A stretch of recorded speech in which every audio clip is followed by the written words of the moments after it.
అయోధ్య బాబ్రీ మసీదు వివాదం శతాబ్దాల నాటిది. స్వతంత్ర అనంతరం కూడా ఈ వివాదం కొనసాగుతోంది. ఉత్తరప్రదేశ్లోని అయోధ్యలో 2.77 ఎకరాల స్థలంపైనే వివాదం.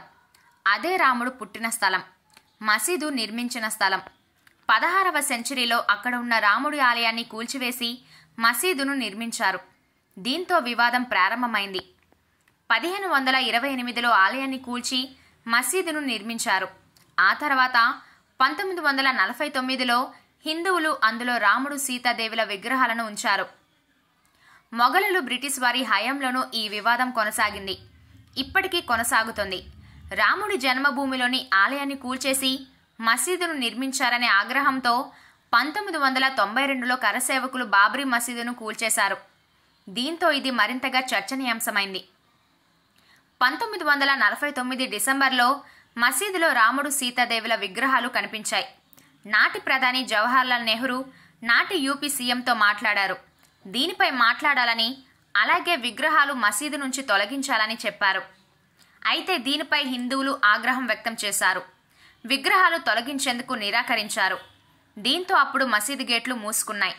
ఆ తర్వాత 40 ఏళ్లకు అంటే 1989లో రాజీవ్ గాంధీ ఓటు బ్యాంకు రాజకీయాలకు తెరలేపారనే వాదనలున్నాయి. మసీదు గేట్లు ఓపెన్ చేయాలని చెప్పారు. దీంతో విహెచ్పి, ఆర్ఎస్ఎస్ వంటి హిందుత్వ సంస్థలు, బీజేపీ పార్టీ అక్కడ రామాలయం నిర్మించేందుకు ప్రచారం ప్రారంభించింది. ఈ నేపథ్యంలో అద్వానీ రథయాత్ర, ఆ తర్వాత మసీదు కూల్చివేత ఘటనలు చోటు చేసుకున్నాయి. 400 ఏళ్ల నాటి మసీదును కూల్చేశారు. అక్కడ అంతకుముందు ఉన్న రామాలయాన్ని కట్టాలని డిమాండ్ చేశారు. 1992లో ప్రభుత్వం మసీదు కూల్చివేత ఘటనపై లిబర్హాన్ కమిటీని వేసింది. అందులో పలువురు బీజేపీ నేతల పేర్లున్నాయి. వివాదం ఈనాటిది కాదు. అప్పుడే తొలిసారి ఘర్షణలు. 1528వ సంవత్సరంలో మొఘల్ రాజ్ అప్పటికే అక్కడ ఉన్న రామాలయాన్ని కూల్చివేసి బాబ్రీ మసీదు నిర్మించారని హిందువులు ఆరోపిస్తారు. అయోధ్య రాముడు పుట్టిన స్థలంగా కొలుస్తారు. అలాంటి అయోధ్యలో ఆలయాన్ని కూల్చేసి బాబర్ మసీదును కట్టాడని చెబుతారు. అయోధ్యలో మసీదు కట్టిన కారణంగా ఘర్షణలు ఇటీవల కాలంలోనే కాదు, ఆనాడే జరిగాయి. తొలిసారి 1853లో ఇరు వర్గాల మధ్య ఘర్షణలు చోటు చేసుకున్నట్లుగా చెబుతారు. అంతకుముందు కూడా జరిగాయని అంటారు. కానీ 1853లో ఘర్షణలు జరిగినట్లుగా రికార్డులు ఉన్నాయని తెలుస్తోంది. ఫెన్సింగ్ వేసిన బ్రిటిష్ ప్రభుత్వం ఆ స్థలం గురించి దశాబ్దాలుగా వివాదం ఉండడంతో 1859లో బ్రిటిష్ ప్రభుత్వం రెండుగా చేసి ఫెన్సింగ్ వేసింది. లోపలి స్థలం మసీదు కోసం, బయట స్థలం హిందువుల కోసం ఉద్దేశిస్తూ విభజించింది. 1885లో ఈ స్థల వివాదం తొలిసారి కోర్టుకు వెళ్ళింది. ఆలయాన్ని కూల్చి బాబ్రీ మసీదు నిర్మించిన స్థలంలో రాముడి ఆలయం కోసం ప్రత్యేకంగా భూమి కేటాయించాలని మహంత్ రఘుబీర్ దాస్ ఫైజాబాద్ న్యాయస్థానంలో అప్పీల్ చేశారు. 1949లో మసీదులో శ్రీరాముడు సీతాదేవుల విగ్రహాలు కనిపించాయి.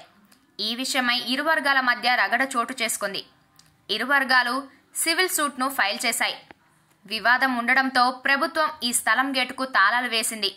దానిని వివాద స్థలంగా ప్రకటించింది. 1984లో విశ్వ హిందూ పరిషత్ నేతృత్వంలో పలు హిందూ సంస్థలు, హిందువులు ఓ కమిటీగా ఏర్పడ్డారు. రాముడు పుట్టిన అయోధ్యలో రామాలయ నిర్మాణమే లక్ష్యంగా ఈ కమిటీ ఏర్పడింది. ఆ తర్వాత అది బీజేపీ నేత ఎల్కే అద్వానీ చేతుల్లోకి వెళ్ళింది. గేట్లు ఓపెన్ చేయాలని, అక్కడ హిందువులను పూజలు చేయనివ్వాలని 1986లో జిల్లా జడ్జ్ ఆదేశాలు జారీ చేశారు. ఆ తర్వాత పలువురు ముస్లింలు కలిసి బాబ్రీ మసీదు యాక్షన్ కమిటీని ఏర్పాటు చేశారు. పునాది రాయి 1989లో విశ్వ హిందూ పరిషత్ నేతలు రామాలయ నిర్మాణం కోసం నడుం బిగించారు.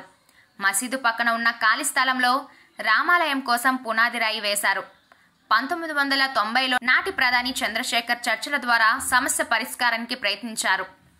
1992లో బాబ్రీ మసీదును కూల్చేశారు. 2002లో వాజ్పేయి ప్రభుత్వం హిందూ ముస్లింల మధ్య చర్చల కోసం అయోధ్య సెల్ ప్రారంభించింది. కరసేవకులను తగలబెట్టారు. ప్రతిగా గోధ్రా అల్లర్లు 2002లో అయోధ్య వెళ్లి వస్తున్న కరసేవకుల రైలుపై దాడి చేశారు. దానిని తగలబెట్టారు. ఈ ఘటనలో 58 మంది హిందువులు చనిపోయారు. దీనికి ప్రతిగా గోధ్రా అల్లర్లు జరిగాయి. అందులోనూ వందలాది మంది ముస్లింలు చనిపోయారు. అయోధ్య బాబ్రీ స్థలం ఎవరిదో తేల్చేందుకు 3 జడ్జిల నేతృత్వంలో హైకోర్టు 2002 నుంచి వాదనలు వినడం ప్రారంభించింది. హైకోర్టు ఆదేశాల మేరకు 2003లో మసీదు ముందు రాముడి ఆలయం ఉండేదా అని తేల్చేందుకు ఆర్కియాలజిస్టులు సర్వే ప్రారంభించారు.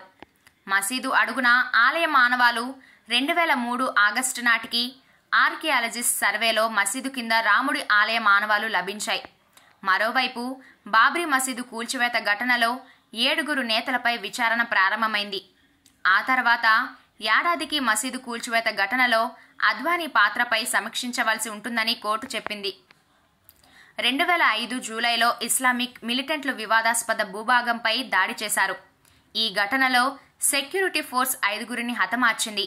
మసీదు 2009 జూన్లో లిహర్హాన్ కమిషన్ మసీదు కూల్చివేతపై నివేదిక ఇచ్చింది. ఇందులో బీజేపీ నేతల పేర్లు ఉన్నాయి. వివాదాస్పద భూమిని 3 ముక్కలు చేస్తూ 2010 సెప్టెంబర్ నెలలో అలహాబాద్ హైకోర్టు చెప్పింది. ఒకటి రామాలయం కోసం, రెండోది మసీదు కోసం, మూడోది నిర్మోహి ఆఖరకు కేటాయించింది. దీనిపై మళ్లీ అపీల్కు వెళ్లారు. 2010లో హైకోర్టు ఇచ్చిన తీర్పును సుప్రీంకోర్టు సస్పెండ్ చేసింది. బాబ్రీ మసీదు కూల్చివేతపై కేసు వేసిన పిటిషనర్ హష్మీ అన్సారీ 2016లో చనిపోయారు.